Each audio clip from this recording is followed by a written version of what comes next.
photograph of the book, and this way you know what I'm talking about. This is a book that we published recently at St. Xavier Seminary Press. It's called The Journal of Joy. And it's written by if you look at the photograph, by a monk who died not that long ago, in March of 1989. This is the year when most of Eastern Europe switched, overturned the communist regime. In Romania, this happened at the end of 1989. Just a few months before that, Father Nicolae Sternhard died. He lived in a monastery in the north of Romania, close to the Ukrainian border. And during his last years there as a monk, they called him, or they thought of him, or referred to him as the Saint of Rohia. Rohia is the name of the monastery. And notice that he was extraordinary, etc., etc. Now there is a professor of philosophy and logic at the University of Cluj in Romania who was a sort of disciple of his. I underline it as a professor of philosophy and logic because this is not somebody who gets easily enthusiastic about anything. Very dry academic. And I phoned him to confirm things that he had written about this priest, this monk, Father Nicolae Sternhard. And that's what he wrote, which he also recited to me over the phone. My only duty is to bear witness to the fact that Father Nicolae possessed both hesychia and the prayer of the heart. These are parameters by which you can define somebody's status as a pretty advanced Christian, somebody who is starting to smell of saintliness. If you remember Father's sermon from this morning, this is rather right. The beginning of this practice, however, of the practice of the Jesus prayer, in the case of Father Nicolae, begin in prison, because this man had discovered Christ in prison. But this kind of aura of saintliness, somebody who had visions, somebody who claimed to have been raptured to heaven like St. Paul, somebody who was of immense kindness to each and everybody, somebody who was humble, somebody who had what I consider to be a good indicator of holiness, a good sense of humor. All of that might obscure the fact that he was not like this many years before that. Of course, all of us know that we're not born saints. Yes? Okay, well, so this is how he described himself in the early days. A spoiled brat, born into money, autumnal bachelor, Frenchified Jew. Somebody who loved luxury because he was born indeed into money. His father was a very competent engineer who had studied in Switzerland for his PhD, with very good friends with a man you might know, Albert Einstein. On his mother's side, he was related to a certain Uncle Sigmund Freud. So that kind of family, lots of money, lots of culture, lots of reading. He was a voracious reader. And he had the means of traveling throughout Europe. He was a hyper-cultured man. He published in his 20s. The way he lived, well, it's not surprising. He was a man who attended balls and parties. Best friends of his describe him as, a man of the world flirting with the ladies.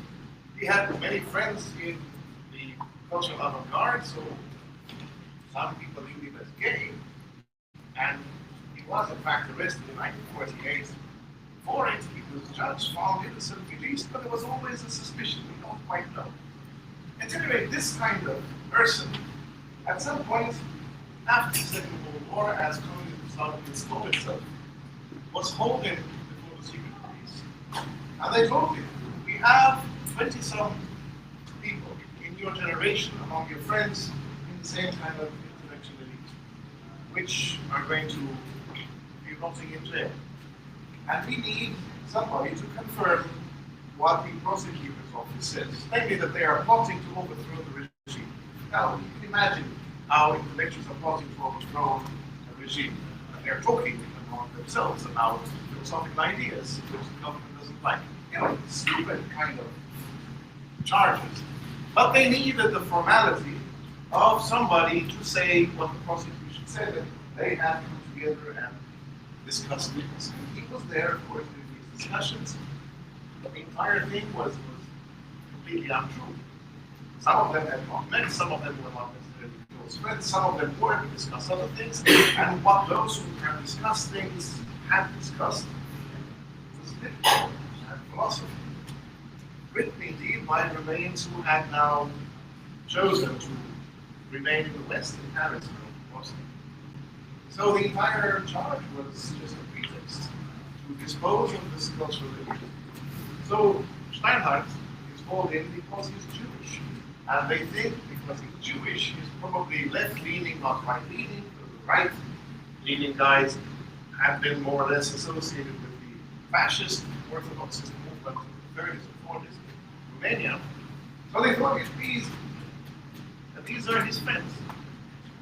So he hesitates and tells them he would go home and reflect on what to do. As he goes home, his father, Oskar Steinhardt, not a practicing Jew, but a man of great integrity, tells him, we have no second page. Why'd you come home, you fool? You gave them the impression that you're hesitating, but there is a possibility that you might betray your friends. In business, when you say, let me think about it, you have already accepted. Under no circumstance will you allow yourself to become a witness for the prosecution. So stop holding. You must go to prison. My heart is breaking, but you have no choice. Now the secret police have told you, you can have it two ways. Either you sign, fine, you take care of business and you go home. Or you don't sign and then you join them. Think of your father, he's 82 years old. He's afraid of that. It would be a pity if you had to go to jail and left you on. So Steinhardt is hesitating. And his father tells him, no. They told you I'm going to die like a dog. Well, don't worry, I'm not going to die. I'm going to wait for you. And the way Steinhardt describes this last evening is like, remember, now this is not Christian, this is not saint, this is, remember, the autumnal bachelor dancing at parties, flirting with the ladies, maybe flirting with the guys as well. The guy with money, that kind of person. Okay? When I'm ready, he writes, I take leave of my father. My eyes to him. Dad, in pajamas, tiny, chubby, and joyous, he is all smile and give me some last advice, like a coach before the game. Quickly, like a companion to the train station, breathlessly after having been quiet for such a long time, until now the last moment. Did they tell you to not let me die like a dog? Well, if that's how it is, I just won't die. I'll wait for you. And you, listen. Don't embarrass me. Don't be scared to. Don't shit your pants. He kisses me emphatically, leads me to the door, stand up straight as for a salute. Salutes me military way. Go, he says. And Steinhardt goes to prison. Now, this image of his father was so strong with him. He enters prison and he is welcomed, of course, with a serious meeting and a second meeting.